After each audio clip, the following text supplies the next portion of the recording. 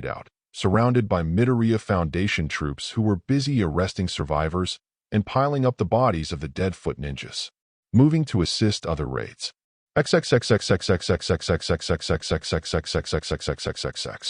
Sir, our bases are being attacked, shouted a foot ninja to Shredder over their own comms.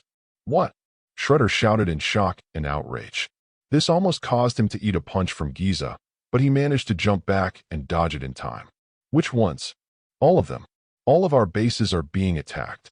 The ninja shouted, and now Shredder could hear explosions, screams, and guns in the background.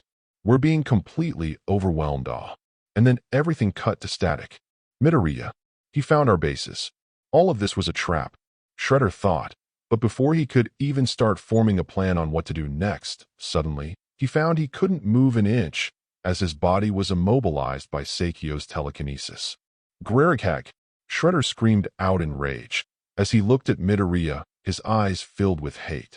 Midoriya, Izuku, I wanted to finish you off before I made any bold moves, but perhaps I should have just gone all out from the beginning. Izuku shook his head. No matter. Finish him. Suddenly, Shredder heard it. The sound of an icy crackling heading towards him. And in that moment, everything made sense.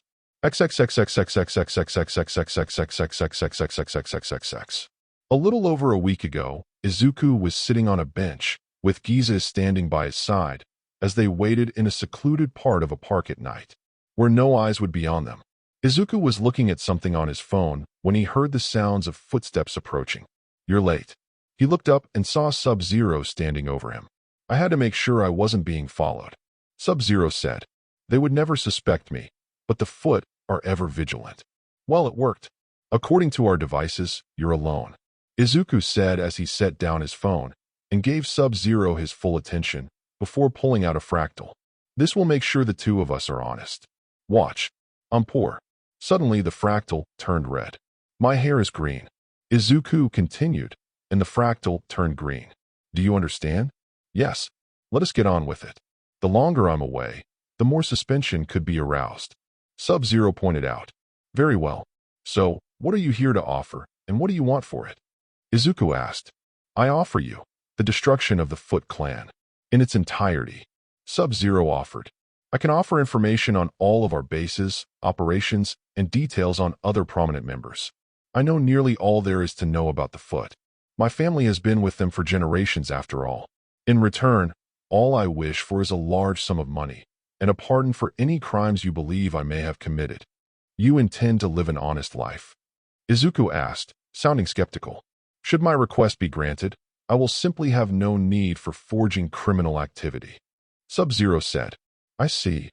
I'm not a fan of working with criminals, and I detest the idea of letting them get away scot-free for the sake of my own convenience. Izuku said. However, this is an opportunity to crush the Foot Clan in its entirety, all at once. To all this chance to slip away due to my own preferences would be far more selfish of me. Very well, but let's make this clear, from now, until the Foot is destroyed. You work for me.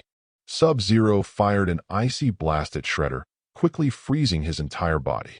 What? Rain shouted as he was holding up a water wall between him and Shoto's flames, looking at Sub-Zero in shock and outrage. Sub-Zero, you damn traitor. All I'm doing is leaving a sinking ship. Sub-Zero scoffed. I'd suggest you do the same, but it's far too late for all of you. Boom, boom, boom, boom. Rain heard the sounds of explosions behind him, very quickly getting closer and closer, and when he looked behind him, Bakugo's hand was already in his face.